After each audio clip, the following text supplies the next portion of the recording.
Good evening. As you are welcome here. Visitor, friend, or longtime member, you are welcome here. With little children, or your partner, or alone, we joyfully welcome you here. You are welcome here as believer or doubter, as joiner or loner, you are welcome here. Feeling a part of us or not, full of energy or not, seeking a vision or a rest, you are welcome to join us as you are. We acknowledge that we are in the Aboriginal territories of the Salish, Nez Perce, Blackfeet, and Anishinaabe people who shared the Helena Valley as hunting grounds. The indigenous story of the Helena Valley began long before the arrival of Europeans. We honor those who walked here before us. We honor the path they have shown us in caring for this place for generations to come. We strive for justice and fair relations with their descendants. Ken, if you would please come forward and light the chalice as we read together from our order of service. We gather this hour as people of faith with joys and sorrows, gifts and needs. We light this beacon of hope, sign of our quest for truth and meaning, in celebration of the life we share together. Then, please stand as you're willing and able and join us in Welcome to the Circle on page 2 of the Open Your Heart Songbook. Karen is going to cantor for us today.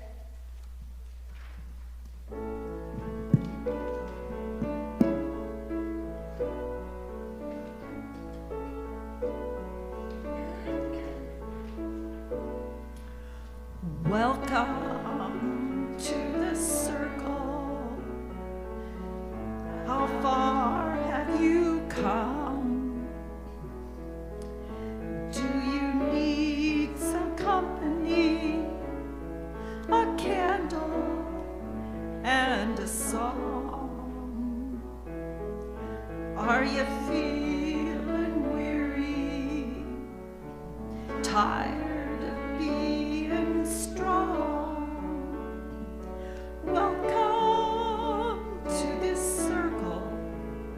It's a place where you belong.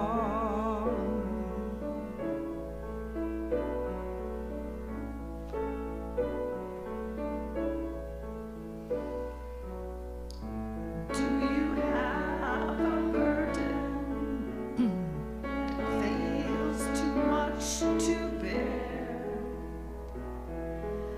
Do you have a bitterness you don't know how to share? Do you feel too angry to breathe or laugh or pray? Dwell in this circle. Who has never felt this way? No one in this circle who has never felt this way.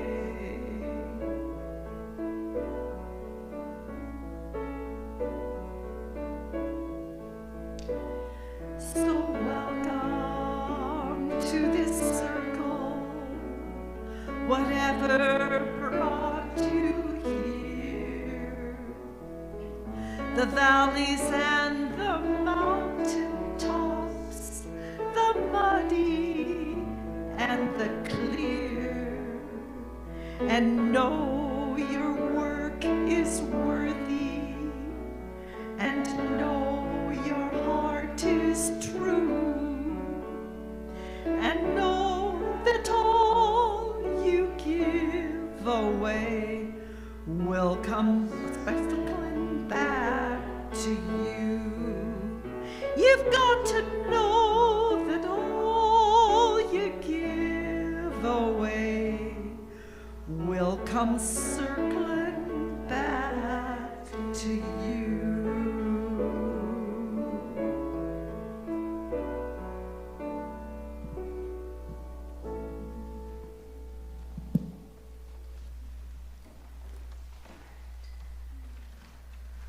Our first reading this morning is number 471 in Singing the Living Tradition. And if it's not a responsive reading, so if we could read it together. Love is the doctrine of this church. The quest of truth is its sacrament, and service is its prayer. To dwell together in peace, to seek knowledge in freedom, to serve human need, to the end that all souls shall grow into harmony with the divine. Thus do we covenant with each other and with our God.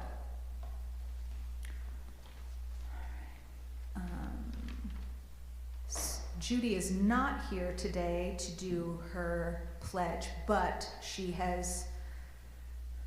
Karen's prepared.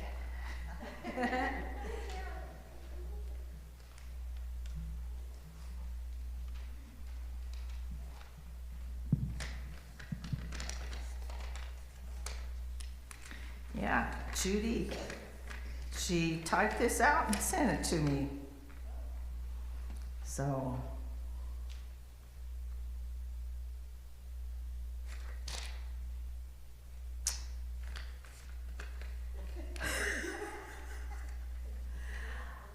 I printed the letter.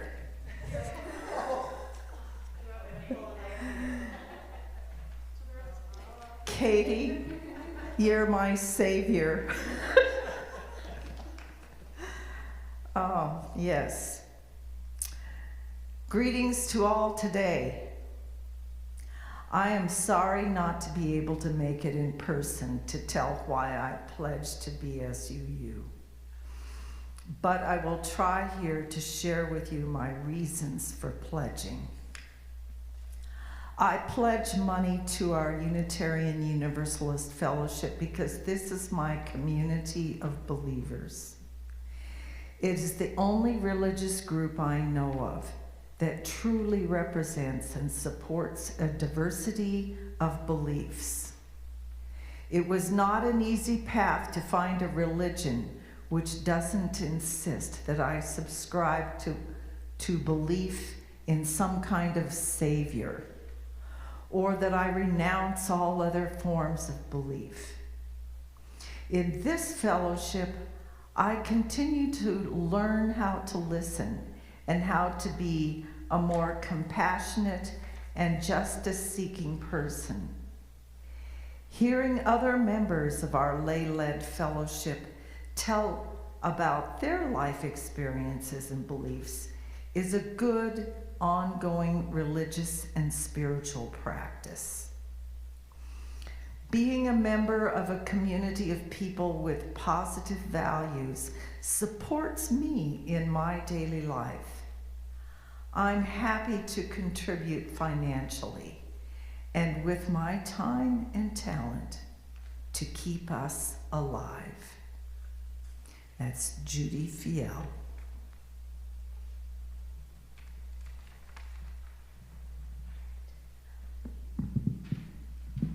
All right, and now for the offering, Marianne is going to be multi-talented, and then we will sing Thank You for Your Loving Hands.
have responsive reading number 440 from the Fragmented World. I will read the regular print if you will all read the italics.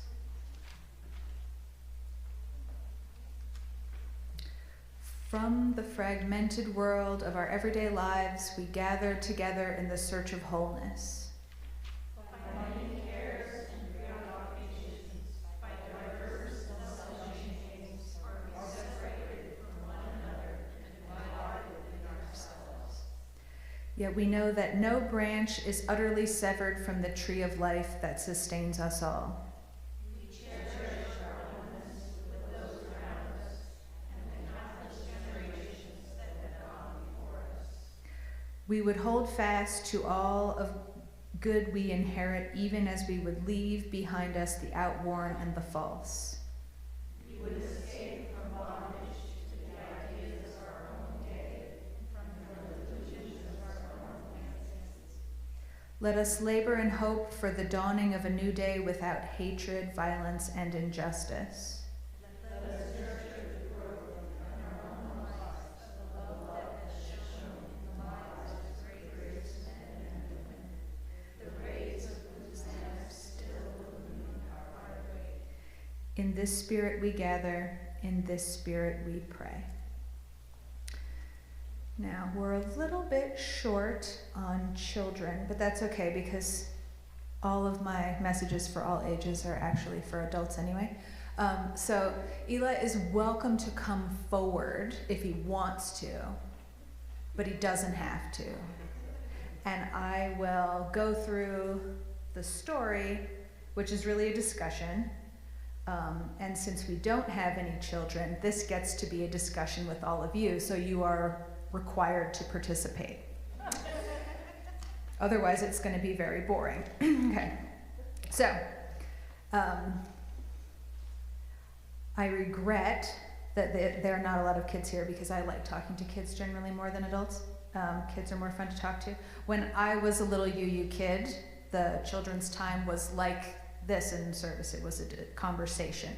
So, today we're going to talk about the order of service. Right? Why do we have this? Why do we have the order of service? Reassure us when we don't know what to expect. Yes. Yes, that's mostly why we have the order of service. It's kind of a magic book because it tells everyone in the room what we're going to do, and then somehow it gets us to do it, which is pretty impressive because this is a room full of UUs.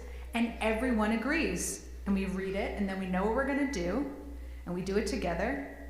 Very impressive. And at the end, we've done the thing we came here to do. We've worshipped, right? That's why we're here. So, do you think we need the order of service? I think adults probably really do, even if kids don't think we need the order of service. But we don't need it for everything, right? There are some things we do that are the same every time. So what are the things that we do that are the same every time? Light the chalice. Yep, very good. We light the chalice. What else do we do? We what? We do collect the offering. What else? We do. I think everyone knows all the words to thank you for your loving hands. What? We stand and we sing as we're able. Yes. Okay. And we try to make a circle at the end. Sometimes, mostly we fail. That's right.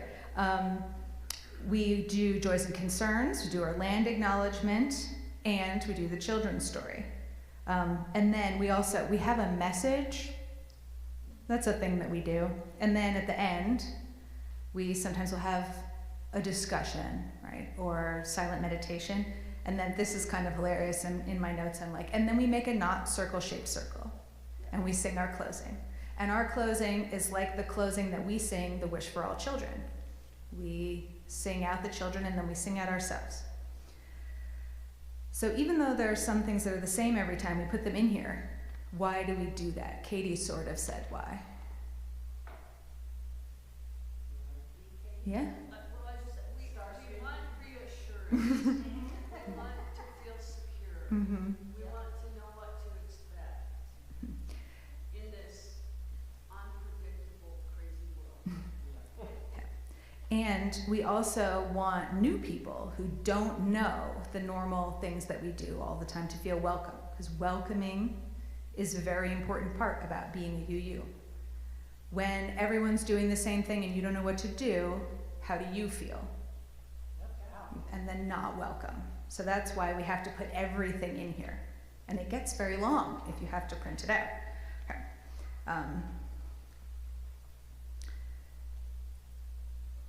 Oh no, I lost my place.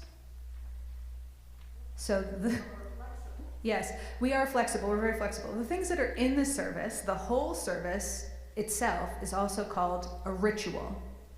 Humans like rituals because they have a right way, and once you know the right way, you can do them.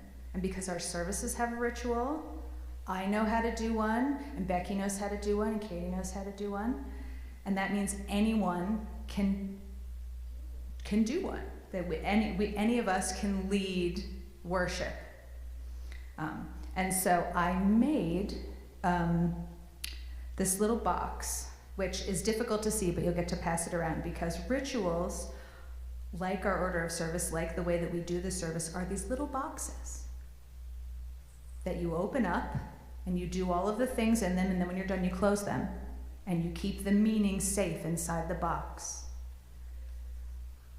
So if we're doing RE, we can think about some rituals and share the meaning that's in the little boxes. And then at coffee, or at potluck, it's potluck, we can also all look at the box. But I'll give it to Eli first, I think, if he wants it. And then we will sing out the Eli.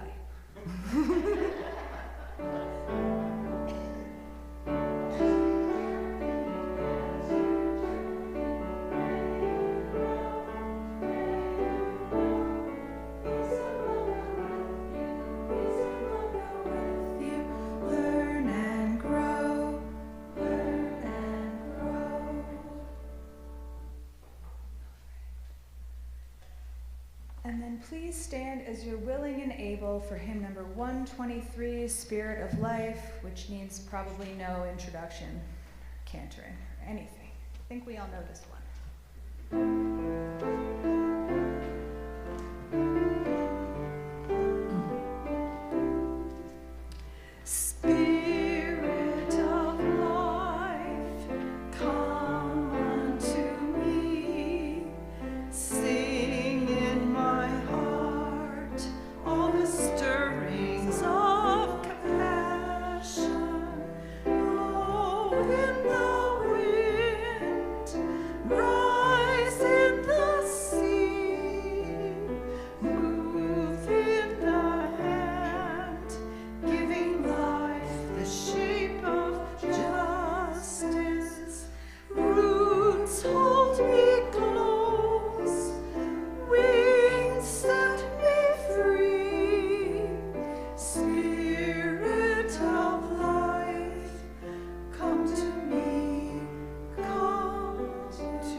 I will say I always have a song after the children's message, because when my kids were little, I would have to shoehorn them into RE, and I didn't want to miss the beginning of the message. So I put a song there. Right, so today's message is called Rituals, Our Living Tradition. My ritual for writing a service, which I think I've talked about at least vaguely before, is to pick a date and to trust that the thing I want to talk about and the will to write about it for all of you will come to me in enough time to get the music choices to Cheryl. Once I get the children's story down, I know I will pull it off because, and I'm sure I've said this before, if you can't explain something to a curious 6-year-old, then maybe the thing you're trying to explain isn't real. Then I sit down and I write it out long form, everything that I want to say about the topic with lots of references and quotes before I reach a point, usually at about 15 pages and 5 hours in, where I realize that I hate everything I have written. Then I go have some cookies and take the rest of the day off. For several days, I begin to get nervous as my service date approaches, and I realize that my only draft for my message is 15 pages of academic pontificating that ends in an expletive, and that I'm in danger of having nothing to deliver. Often, it will be the day before where I finally get it all to come together as I am forced to print out the order of service. My promise to all of you of what we will discuss. Certain changes to the worship guidelines have caused me to need to change my process, meaning that now I can be assured to do this same ritual, but a week earlier, meaning that I may never be down to the wire again. It's a new world.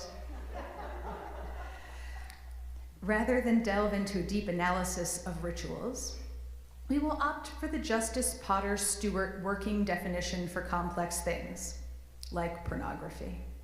I know it when I see it. What rituals are is fairly obvious to us. Where the line is between a religious or secular ritual is not very important either. If we think about it for a moment, it's clear that the distinction isn't valuable, especially if, as is the case with many of us, you don't believe in the metaphysical system underneath the ritual, but do them anyway. As an example, my father was a fairly out and proud non-believer, but I noticed that every time he walked into a church, he took off his ubiquitous baseball hat. He would have said that this was out of respect, but it was mostly out of habit. But also maybe it is that the respect is encoded in the habit. Rituals are behaviors that you do a specific way for a specific outcome. That's it. What is more interesting about rituals than what they are is why we do them. The reason that we need these little modular, repetitive behaviors is because our brains prefer a low cognitive load. Having to think out how to do things each time we need to do them, even something not very complex like tying one's shoes, is very cognitively expensive and takes more energy than leaning on a ritual or mnemonic like over, under, around, and through. Most of the time, brains are trying to conserve energy, and therefore they tend toward privileging cognitive ease, meaning if something is familiar or was attributed to procedural memory, which is muscle memory, it is going to be relied on over something that's novel or complex. The more something is repeated, the truer and more comforting it feels, which is why humans have been encoding important information in repetitive chants and songs possibly longer than we have had symbolic language. We also use rituals to tell us how to behave. Before we can be wise enough to choose how we should best behave, we have a series of rituals, indoctrinations, from childhood that tell us. It's through the practice of them that we gradually, over time, come to understand the truth in them. There are countless examples of things like this from youth that one may have learned to do that only came to demonstrate their meaning later in life. We condition children to do so many things related to their hygiene and safety. They have to wash their hands, brush their teeth, dress for the weather, navigate complex social situations, learn to manage many dangerous tasks like cooking or crossing the street. Children are not very receptive to being told how to behave. They have to be shown, and they have to be shown over and over and over again, so that at some point their parents turn around and realize that it's been a whole month since anyone has had to be told to eat over their plate. What a ritual does is package that indoctrination into a set of specific behaviors. Rituals convey information. If you had to memorize the Pledge of Allegiance or the Lord's Prayer, or even learn the alphabet song, you were engaged in a ritual to teach you information. To use a screwdriver, I must still intone to myself, righty-tighty, lefty-loosey, or it will not work. This is the magical incantation for screwdrivers. Our opening reading, 471, was the covenant that my first UU church in upstate New York repeated at the start of every service. Now, when I read this covenant, I know what it means. I understand almost everything underneath it, but the ritual is what gave me the information in a format that I could never forget, so that later in life, when I had more knowledge to consider it, I would have it at the ready. The ritual holds the kernel of the thing that you should never forget, the thing that is tied to your safety or salvation. Ritual performance also bonds people together as part of a common group and creates a space of trust, and as Elaine Dubuton says in Religion for Atheists, helps us transform strangers into friends. The best example of this that I can think of, and it's timely, is the potluck. There are almost no rituals anymore for eating with strangers. Even in a restaurant, you only eat near to strangers. And the potluck is the only one where the food is shared commonly among all participants. As a ritual goes, it takes something that is now, in modernity, only reserved for family and close friends, and extends the vulnerable act of eating to anyone participating. I would recommend, and have recommended, reading Religion for Atheists before, but Dubuton's focus on ritual feasting and also of communal singing are the most interesting for our discussion of rituals here. Singing itself used to happen a lot more among humans. In addition to being entertainment, singing is a way to coordinate the activities of a large group of people in literal harmony. Because there are few opportunities for folks to sing together in large groups, we often find ourselves without the larger community rituals our ancestors have engaged in for millennia. These coordinated activities like singing and feasting, along with rituals like worship services, are dwindling in our time as our relative loneliness increases. We are out of the practice of communing with others. Rituals are created through a process of practical experimentation where the outcome was in the mind of the practitioner, and then they tried out various things. A lot of the things that they tried would come from the underlying metaphysical belief system of their context. Maybe they had a sense that like cures like, probably because of some rhyme that their ancestors told them, or that the body was a balanced system of humors that could be out of balance and then rebalanced. These assumptions are based on instrumentality, which is to say, at some point, an afflicted person bled and then was cured. Because the problem of conflating correlation with causation is not a modern human problem, a conclusion was drawn that made enough sense that it took hold. That assumption was encoded in a ritual, it was repeated and refined, and oftentimes it was close enough to the right thing to do that it at least had the placebo effect and continued to be repeated. All humans are susceptible to the sort of magical thinking that makes rituals appear to be effective at the intended outcome. It's a kind of default setting for humans. Because the mechanism that makes rituals so effective is pre-rational, we, as modern, mostly secular people, have this idea that rituals are backwards, infantile, superstitious, and that we should grow out of them since we identify most strongly with our rational selves and abilities. We shouldn't need habits and special magical words to keep us on track. No, we are grown-ups and we have willpower, and just through wanting to do things and understanding that we should do them, we can do them. Wanting this to be the case does not make it so, however. And because of the default to cognitive ease, most things that we know rationally still cannot overcome things that we know through the repetition of a ritual. It may be tempting to dismiss rituals as immature, but that doesn't magically make us able to overcome the cognitive load problem. That is its own sort of wishful thinking. For every backward-seeming ritual our modern selves may have dispensed with, say impulsive signs of the cross against the evil eye, we have likely replaced it with another just as backward, but somehow more acceptable ritual that has either been stripped of its overt religious message, but is no more logical, or has merely been so far removed from its religious meaning that we've forgotten what it was, such as knocking on wood. It turns out, knocking on wood is a reference to the wooden cross, but that it has an even older pagan meaning related to Celtic tree spirits that was appropriated when the Celts were converted to Christianity. Because religious conversion understands very well that so long as one keeps the rituals of the pre-conversion religion, the beliefs underneath them can be switched out for new ones. Rituals such as knocking on wood can seem very innocuous to us, but they once had more consequential meanings.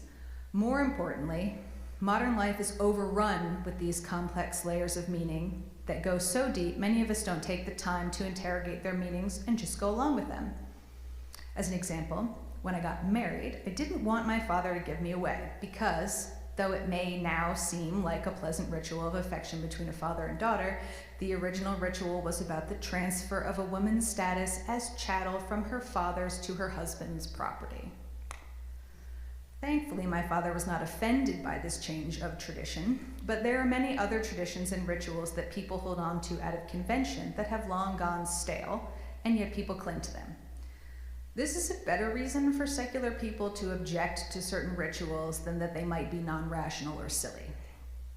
There are some things about rituals that can be coercive if the values that they represent no longer serve us as people or actively cause harm. Many rituals become stale and hollow, and when we perform them, we feel a negative sort of obligation, or worse, we feel attacked at the fundamental level of the self, or our personal safety is at risk, because we are performing a ritual that's not congruent with what we think is true or valuable, or it endangers us. Rituals should not be preserved simply because they have at times had an elevated status. The conflation of some rituals being bad for legitimate reasons, perhaps genital mutilation or fraternity hazing rituals, should not spoil all rituals. Instead, they should be individually evaluated, and we need to be conscious of what we choose to replace old stale rituals with, as they are susceptible to the same sort of hollowness or decay as any ritual can be. Of course, that sort of attention increases cognitive load. It's easier to have an unfounded belief that all rituals are silly or bad, or that all rituals one has chosen to engage with are good, than to examine them all. As UUs, we are called to interrogate our rituals and pay attention to why we do them. We're here for a free and responsible search for truth and meaning. We encourage spiritual growth. We must guard against idolatries of the mind and spirit. Those are higher values that we need to consciously encode in our rituals, along with rituals that affirm our other principles. This means that we need to treat rituals as part history and part future, a living tradition instead of a dogmatic one. For most of my life, I've been engaged in conscious ritual creation and also in mindful ritual evaluation. Some of this is diagnostic. In order to meet criteria for autism spectrum disorder, you have to engage in ritualistic behaviors, so I have many. Interestingly, these have to be ritual behaviors that are considered non-normative. It's totally fine if your ritual is praying to Mecca 5 times a day or keeping kosher, but if your ritual is needing to line all 15 of your teddy bears up on your bed in decreasing height order, true story, before you can go to sleep, then that's too much. The diagnostic criteria says that these rituals are for emotional regulation and to process anxiety, which is true as far as it goes, but I have a thing or two to explain to them about the complex history of human ritual behavior. It sort of does the same thing. The reason I care about ritual evaluation is also probably diagnostic. Most of the things that are considered polite or mannerly mostly feel like stale rituals to me.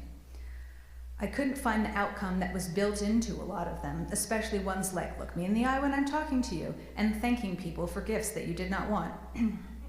The tension between the rituals I would create being deemed improper and no one else being willing to interrogate their rituals that felt improper to me is probably the root of my interest in all of this. Now that I understand what rituals are for, however, I know that they are all sort of ridiculous and also all sort of sacred. I feel very magnanimous about most of them. As the kids say, you do you, boo. However, as I alluded to while talking about the absence of certain sorts of rituals like communal singing and feasting, it does seem to me like an understanding in the efficacy of rituals is breaking down in our times, and that it causes problems for us. UUs in particular often have good reason to feel a little squeamish about the rituals that we may have inherited from other faith traditions. The number one reason that many UUs seem to leave the faith traditions of their youth is because of an inability to believe in the creeds of those religions. And UU offers a way to do the church stuff without having to believe in all those things. However, because of the difficulty of separating some rituals from all rituals, I think that many faith refugees, and some UUs among those, struggle to understand how to mindfully replace rituals that don't serve them with rituals that do.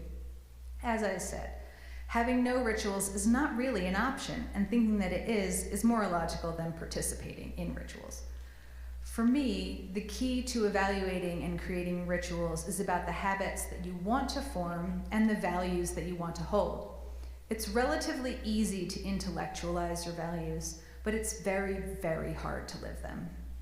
We need to let the power of rituals that already exists in our brains do some of this heavy lifting for us and not be preoccupied with you guilt that we're being too superstitious or childish when we do this. Rituals are the big doing in all of our lives, whether we think about it that way or not. It's because the repetition of them makes the substance of our lives. It's not a coincidence that I'm giving this message so close to the new year. Our secular rituals for the new year involve making resolutions about what will happen in the year ahead because our secular society is obsessed with improvement. I will submit to all of you that you are enough as you are without needing to be a new and improved you. So don't feel like you need to make any resolutions if that's not your thing. However, setting intentions for the future is a part of having a living tradition and not a decaying one. That makes space to evaluate our rituals and take an inventory of them. What resonates with me about a living tradition is the idea of spiritual growth, the recognition that changes are always needed because life is not static, and that embracing change is not an indictment of who we are now or the choices we have already made. The inspiration for this particular message came from my reading of For Small Creatures Such as We, Rituals for Finding Meaning in Our Unlikely World by Sasha Sagan, daughter of the renowned cosmologist Carl Sagan and award-winning writer-producer Ann Druyan. Sasha's parents were consummate agnostics, and Sasha herself was raised without a religion despite having a culturally Jewish heritage. In reading her book, I found many parallels to her childhood with thoughtful secular parents and mine growing up, also with culturally Jewish heritage. She wasn't raised to dislike religion or distrust it, but to be open-minded and empirical about it, to question things, to consider the practices of religion as simply things that humans do. In her book, she talks about rituals that have commonality across human cultures. This is not so much done out of syncretism or a mashing together of religious traditions because they are all essentially the same. Rather, it's done as a sort of human socio-cultural survey of the sorts of things humans have sought to ritualize, and some suggestions for how to create rituals that have meaning, just not a meaning that depends on a metaphysical system that she doesn't believe in.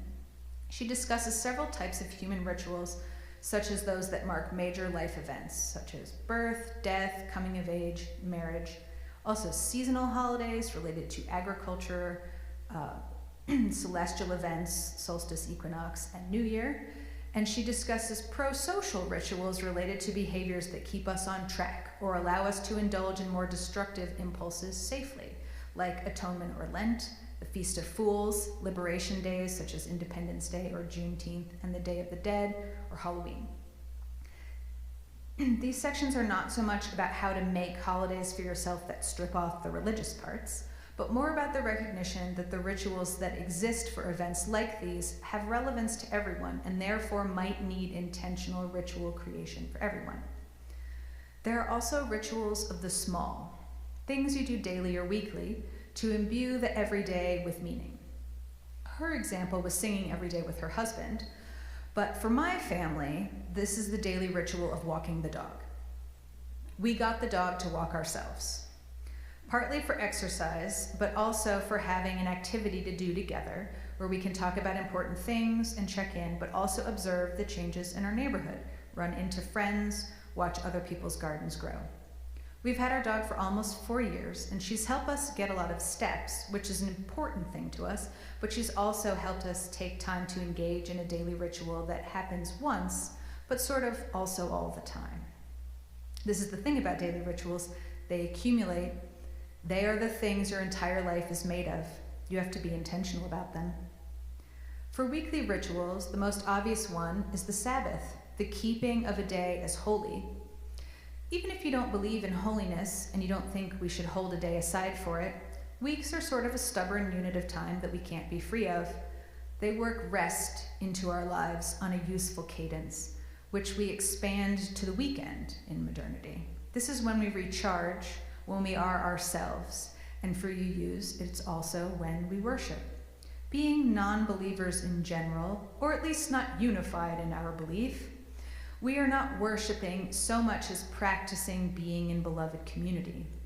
Our service elements in their structure and their rituals tell us why we are here, and it's not so much to worship anyone as it is to welcome one another, to steward our community, to educate our youth, to search for truth and meaning, to reflect, to raise our voices as one, to carry in our hearts truth, community, and commitment until we are together again, and to close our worship ritual wishing one another peace for another week. In our fellowship, as in our own lives, we must be on guard against stale rituals that don't serve us. We need to be deliberate about the things that we allow ourselves to accumulate through the time we spend doing them. So if you're going to engage in a New Year's resolution practice, consider something like a ritual audit. See how you are spending your time and interrogate if it affirms your values. If you discover that maybe some of the things you do often, say doom scrolling, might not be a ritual that nurtures you or supports your values, rather than resolve to stop doing it, resolve to start doing something else in its place. Create a new ritual. Leverage the power that rituals already have to transform humans to focus your time towards a practice that affirms your values. This approach is also supported by neuroscience. It's very, very hard to stop doing something you don't want to do, but it's much easier to replace a bad habit with a better one. Make the best thing the easiest thing to do. This should be a fun and pleasurable experience, by the way. Don't be too grand about it. Don't take on too much. Start small. Try to think of one little box that you can make to keep your meaning in. For all those rituals, for me, those rituals are about writing, taking care of my body, mostly in the form of rest and nourishment, and engaging rituals surrounding learning new things. But I also care deeply about our community rituals because, though all my time and study of what it means to be human, through all my time and study of what it means to be human, what I've concluded is that we must do it together, which is why in 2025 I'm considering shared rituals more so than individual ones, and why I'm taking the time here today with all of you to consider the creation of the delicate dance of the continual creation of our living tradition, and why I lead worship services generally. It's a way to take my sometimes dogged deliberateness and make meaning for all of us with it. And so I will leave you with our fellowship's current covenant, another aspect of our living tradition, which we must continually evaluate before our silent meditation and reflections. And I wish you all a happy new year. We, the members of Big Sky Unitarian Universalist Fellowship, promise to welcome all who come to us, respect diversity and accept our differences, commit to equity and justice, build trust through active listening and compassionate communication, make decisions collaboratively and democratically, approach conflict with curiosity and patience, remain in relationship, and respond to tension as an opportunity for individual and fellowship growth, support each other with loving kindness in times of joy and need, express gratitude for the contributions of all who serve our community, recognize that building our beloved community requires learning and patience.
If there are any reflections, I will pass the mic for you.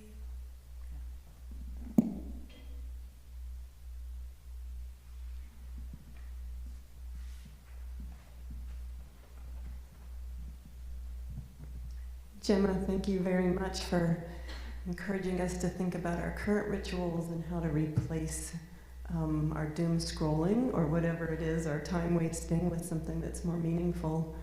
I have my weekly Spanish tutor tomorrow morning, and she will ask me in Espanol about my propósito, which is my purpose or my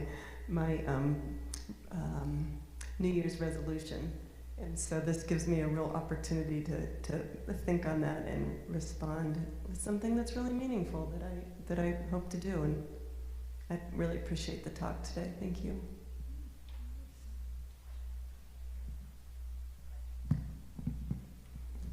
Thank you, Jemma. That was a wonderful service, per usual.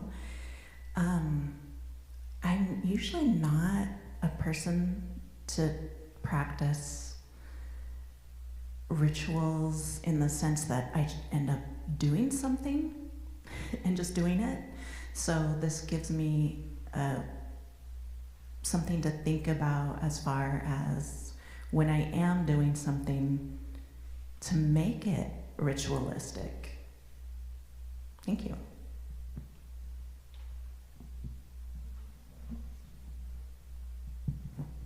I knew this would be excellent, and it was, and because we're in the season of illness and travel, I hope that Jemma does this again for us at some point. It occasioned me to think about how one of the Christmas cards Bill got from a childhood friend had an order of service enclosed for the death of a family member. And I opened the order of service, and it's from somewhere in Oregon, I can't remember where, identical to ours, identical. And so a part of the function of our order of service for me is feeling a connection with the greater web of UUs who are pretty much using these same service elements across probably the world. And in my travels, I've seen a lot of orders of service that are just like ours. That said, as Jemma well knows, the worship group is continually discussing tweaks to make sure things don't get stale and to adapt to a changing community. And so it's always open for discussion. Anybody who has something that doesn't work for them is always welcome to come to worship and make that suggestion. And Jemma made a couple for tonight, which I thought were just right. So that's it. Thank you, Jemma.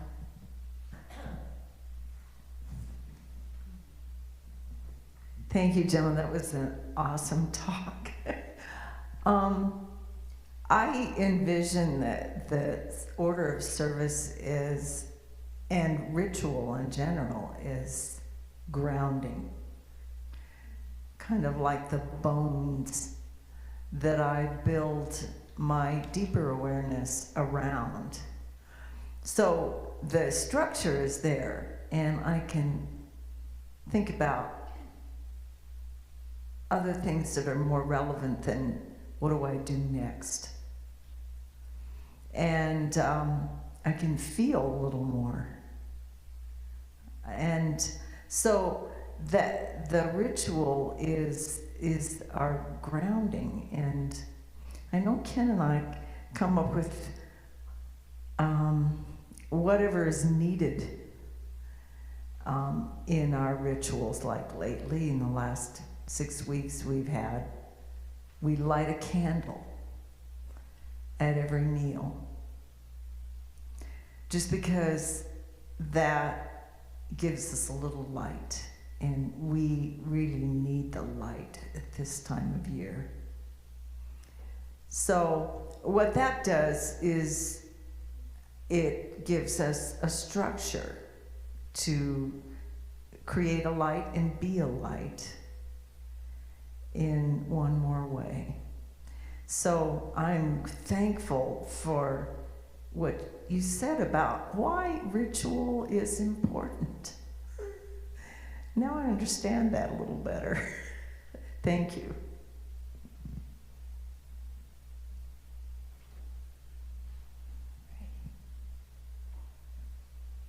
Well then, I think we're going to sing.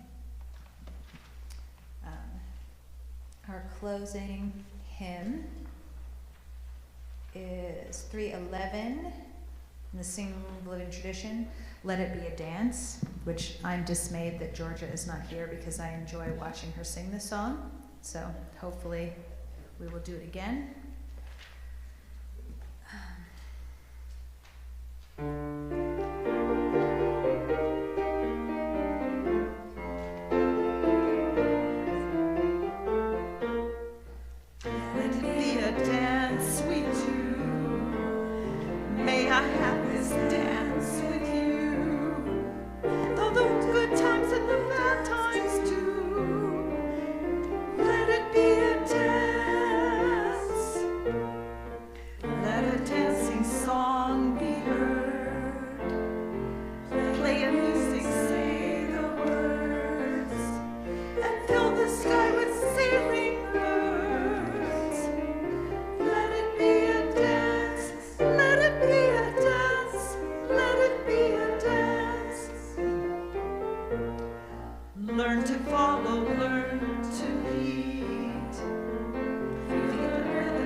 Please extinguish the chalice as we read together from our order of service.